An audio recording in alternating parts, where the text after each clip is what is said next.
Good morning. I'm in the book of Daniel and I'm in chapter 1. And I'm going to read from verse 7. Unto whom the prince of the eunuchs gave names, for he gave unto Daniel the name of Belteshazzar, and to Hananiah of Shadrach, and to Mishael of Meshach, and to Azariah of Abednego. But Daniel purposed in his heart that he would not defile himself with the portion of the king's meat, nor with the wine which he drank. Therefore he requested of the prince of the eunuchs that he might not defile himself. Now the situation is here. Daniel and his 3 friends have been kidnapped from their homeland of Israel, Jerusalem, and taken to a faraway land, to Babylon, against their will. And they've been chosen to serve in the king's palace, and they've got to eat the king's meat and drink his wine so that they can be acceptable in his sight. But Daniel went against his convictions. And it says here that he purposed in his heart that he wouldn't defile himself. He wouldn't drink and eat the meat. And which is quite amazing, considering, there might, in his mind or the mind of others around him, there might be no hope of ever returning home.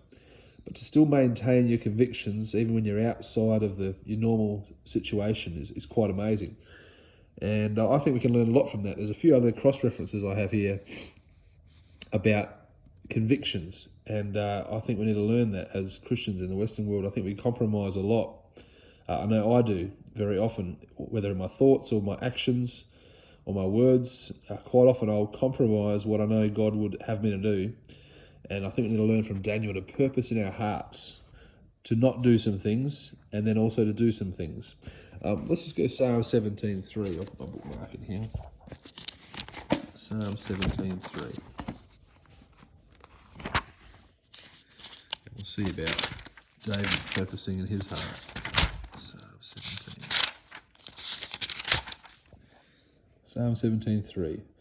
Thou hast proved mine heart. Thou hast visited me in the night. Thou hast tried me and shalt find nothing.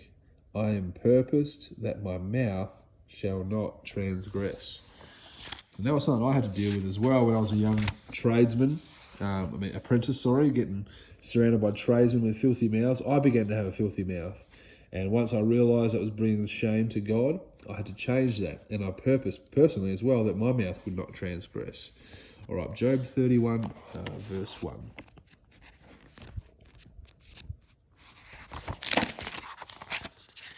Job 31:1. Job made a commitment here as well. I made a covenant with mine eyes. Why then should I think upon a maid? Amen. Job knew that there were things that he shouldn't be looking at.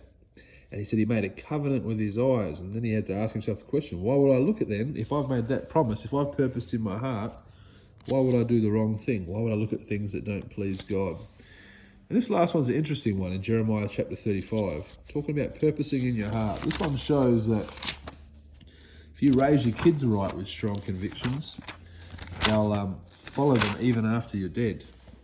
Jeremiah 35. And we'll go from verse 1, we'll read quite a bit here.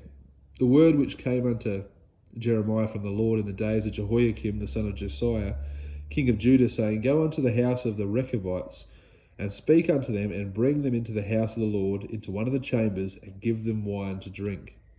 Then I took Jaazaniah, the son of Jeremiah, the son of Habazziniah, and his brethren, and all his sons, and the whole house of the Rechabites.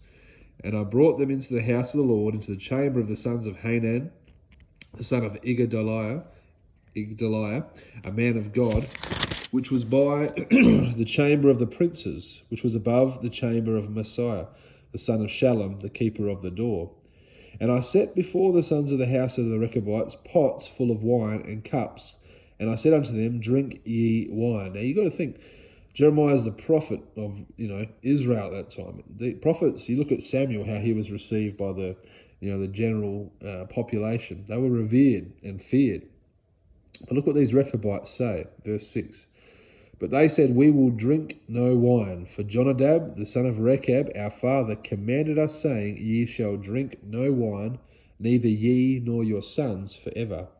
Neither shall ye build house, nor sow seed, nor plant vineyard, And it goes on. And it says there, verse 8, thus have we obeyed the voice of Jonadab. So their father had a conviction, and he taught it to their sons and commanded them to keep it, and they have kept it. And look at down here, verse 14. Verse 13. So God gives this example to Jeremiah for a reason. And look at verse 13. Thus saith the Lord of hosts, the God of Israel, go and tell the men of Judah and the inhabitants of Jerusalem, will ye not receive instruction to hearken to my words, saith the Lord? The words of Jonadab, the son of Rechab, that he commanded his sons not to drink wine, are performed. For unto this day they drink none, but obey their father's commandment. God's comparing Judah, Jerusalem's lack of following his instructions as the God of the whole universe, to this one family that still follow their earthly father's instructions. And he's saying, hey, why can't you follow mine? Notwithstanding, I have spoken unto you, rising early and speaking, but ye hearkened not unto me. And then a blessing is given to this family right here in verse 19. Therefore thus saith the Lord of hosts, the God of Israel, Jonadab, the son of Rechab, shall not want a man to stand before me forever. There's a blessing to purposing in your heart to do right by God. And wow, we're already at 6 minutes. But I just encourage you, there'll be areas in your life that'll be different from mine where you struggle with. And I would encourage you to go get into a quiet place, get on your knees and just pray to God, give that thing to him and purpose in your heart to not defile yourself with that certain thing. Amen? All right, God bless you.